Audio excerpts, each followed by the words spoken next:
Yep, I also version 4 on auto lace mags. So to remove the base wasn't very difficult actually in the end. So I was worried because I know that honestly this grey material here, when you heat it, it literally, and to try to peel something away, it would tend to peel the part away with the grey material. The grey material is very fragile and prone to melting basically. So what I did is I masked it off here. Don't know if it's any benefit or not, but I wanted to do it anyway, just so I know the heat wouldn't get directly to it. And then made a quick template, a nice bit of thick bit of cardboard, and then heated it up at an angle like this, so you're pointing obviously away from the fabric of the shoe. Want to get this bit here sort of started, sort of being able to insert a large screwdriver, for example.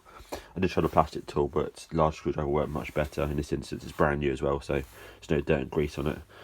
Insert it in there, and then literally, and then it just twisty, and then just gradually pulled it away. Add some more heat here, did the same, more heat here, did the same, pulled it away. Job done. So honestly, that was like about 15 minutes all to get 15-minute job all in, I would say. So now it's off. So you can see actually the divots on these panels. Look at the screwdriver in there. You can see that the panels on these ones are actually held in. So I've actually got the connections in the middle, which obviously is very clever as well. Just focus on there quickly. So it's difficult to, let me take the screwdriver in there quickly now, just whilst I'm showing you. See, you can see it there. So the connections for the panel are actually, say, in the middle rather than at the end. So that's interesting. So yeah, I'm basically going to have to get my screwdriver in there and try and sort of pull it enough so I can basically pull the panel out, because at the moment it looks like it's really tight, and I know the wiring goes underneath the auto laces. So yeah, I'm going to get this morning's plan right now is to get this panel out, and I can test it, double check, test it again, and then of course compare it to the ones I've got. I have emailed AirMagKing to see if he sells panels. The other guy in America, I forget what his name is now, the guy who basically sold these shoes, doesn't offer any assistance or advice, which is, because he said he charges for repairs.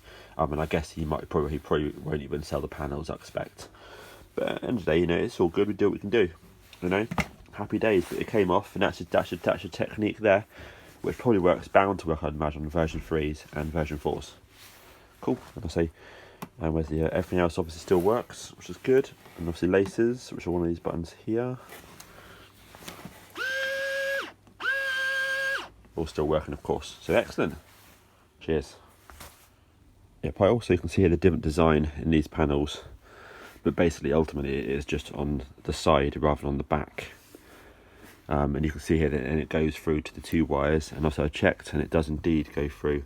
I can't sort of zoom in actually very easily, I don't think. Here we go. It does indeed go through to that connector there, which was what I thought it was, which goes from there and underneath the plastic auto lace panel. So what I'll do now is I'll try and feed it out now, carefully. Actually, what I might do is I might actually leave the wire there, cut it there. That way I can pull the new wiring through. Actually, it's probably a better plan actually. Yes, I'll probably do that. Probably leave the wiring there, cut it off at the end here, and then so I can connect it up and pull it back through that way. That could be a cheeky little way of doing it, because if it's going underneath, say, the auto lace mechanism, I don't want to disturb the auto lace mechanism very much at all, But yeah, okay, that's the plan, I reckon. Cool, excellent. There you go, nice one. Good stuff. Right, here we go. So yeah, just solder the connector on that, put the heat shrink down yet on properly. But with double heat shrinked if we were to use this panel. Connect it up. Obviously, you have to use the 2 pliers to get in there. Ready for the button? Ready for the button? Oh ho ho! Oh ho ho! LEDs on. Check the power laces. Yes, happy days. Look at that. Sweet. Sweet. Yes. Nice. Now, so I'll take it off anyway. I'm going to heat shrink up anyway in case we do decide to use this panel. But I'll just get it ready, Cool.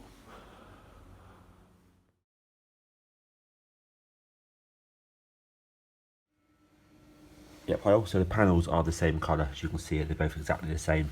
There is a bigger gap in the middle of these panels versus the panels that came off it. So if you have them both literally side by side, you are probably going to notice a gap here in the middle, and the panels are a bit bigger, so I have to cut them down a little bit, but really they're pretty much the same, just different here in the middle, you know. So yeah, something to consider anyway. So we'll see if AirMagKing can sell us replacement panels. If we can't, you know, then we're obviously stuck with these ones anyway. But yeah, colour wise, I don't know if you can tell on camera, but they literally look identical in here, and they should be, because of course they only make a few colours, these panels. So yeah, happy days, all looking good. Say no damage. Back looks good, back top section looks good. Obviously this is difficult to put back on again, you know, as you appreciate, to cut it off. Looks good on here, tiny little mark there, you know, maybe a little glue mark, and might have been there originally, I'm not sure, but it's a tiny little mark. And the back looks all right. I mean, obviously that's glue, because you have to use a lot of glue on the back here, you know, so it's not so good there underneath, you know, but you can't tell basically from there. You can't tell at all. It's just the way it is, because it's so difficult to get the panel back on again, because you have to use clamps, and you can't put